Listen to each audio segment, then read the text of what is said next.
my God! Oh, guess what came in? Guess what? All right, I'll let you eat. What is going on, guys? Today we have something special. Probably already talked about it before, but I have 2 boxes here from DND. Let's get open. So a while back, I had actually gotten one of their steering wheels because I was wanting to get it on the car. They only had their CNC hub, which you had to remove the clock spring and make a slight modification, and I didn't really want to do that. I've had the steering wheel for a while, but recently they actually sent me their short hub that they're coming out with. Oh man, that's upsetting. I was going to use that sticker.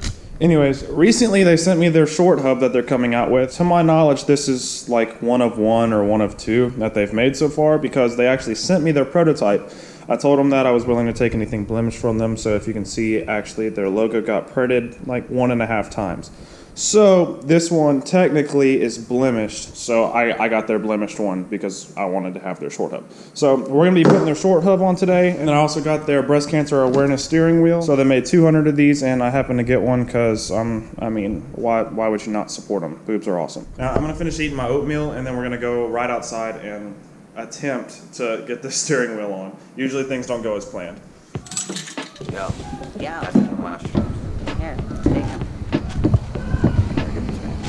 Take them, man. Oh shit. Oh, Okay. too many of those, man. So I pop the hood. Yeah. Now, before you do anything related to your steering wheel, you want to make sure that you disconnect your battery and drain all the voltage still left in the system. You're not really supposed to be able to do this, but this is how I disconnect my battery. I just kind of... yep, and it's disconnected. Now, one of the ways that you can drain all the voltage out is you actually press the brake pedal. I'm sorry if I sound like crap because I'm a little bit sick. My sinuses are a little messed up.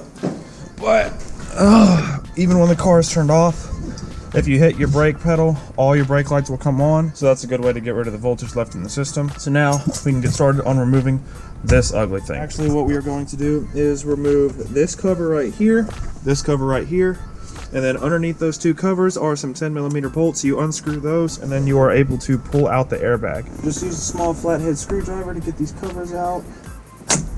Alright, that one's out. Now that's out. And you do not need this anymore. Now you can use your 10. Okay, this is what I was scared of. I know that some of them are a 10, and some of them require a special tool. Okay, minor setback. I'm putting some tools away because they're not going to work. Obviously, I got to go to Advanced Auto and get a torque set because from the factory, these cars come with anti-tamper head bolts. So you have to have specific tools to get them out, and that's kind of a pain because I don't have those specific tools. So I'm going to run to the store and we're going to go get them, and then we'll come back and get this steering wheel off. But just so that we know what I'm talking about, this is what they look like. Oh, let's see if you can see that. Now, that's the bolt. You can see it's a Torx bit, but it's got a little circle in the middle. So the bit that you got to use has to have that hole because they're technically anti-tamper, but we're about to tamper with them. We're just gonna go get them out. So this has literally anything I could ever need during this. So the one piece I needed is this one. It is the T30 Torx bit for a tamper-proof bolt. So as you see, it's got a hole in the middle.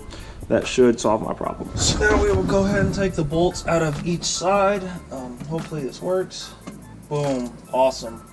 Also, make sure that whenever you do this, it's going to be kind of hard to if you don't, because the bolts will be vertical instead of on the sides.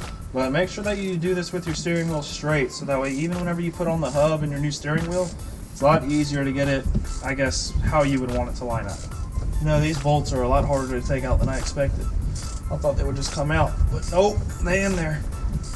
So that is one bolt out. Oh, and they were Loctited.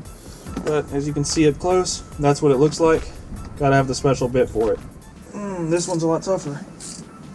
Oh shit, don't you strip on me. Uh-oh, that's not good. Man, where's an impact?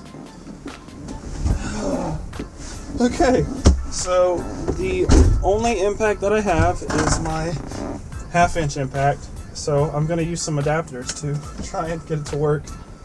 Oh, this is probably a terrible idea.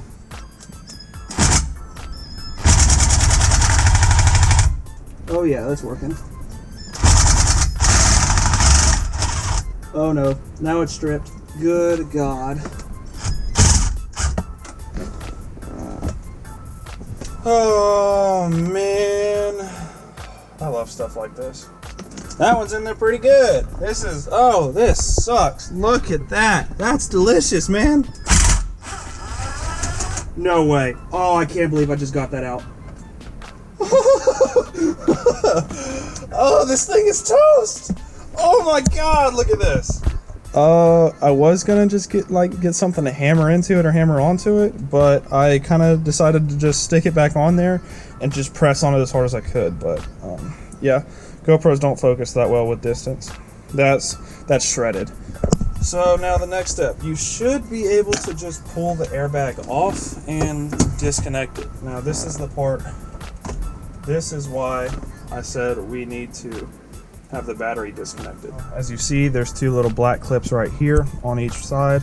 You're going to pry up the black parts and then literally just disconnect each wire.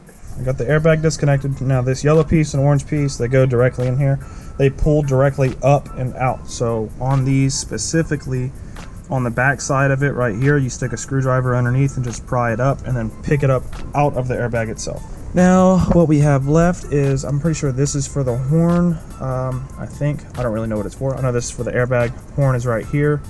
And then we have a 19mm bolt right here that holds the entire steering wheel on. So we're gonna go ahead and disconnect this and then take the steering wheel off. Okay, I gotta set this down real quick. There we go, got it out. So we got the horn disconnected, and I think the DND kit actually comes with another connector for you to put on their own horn button. So we're just gonna set that aside just in case we need it. And now, where'd my 19 go? Here we go. Now we can use the 1/2" impact for what I actually intended. Now we can get this bitch off. There we go. Now the 19 is off, and you just wiggle your steering wheel and it should come directly towards you. I'm gonna put the nut on just so that way it doesn't come off and like I hit myself in the face.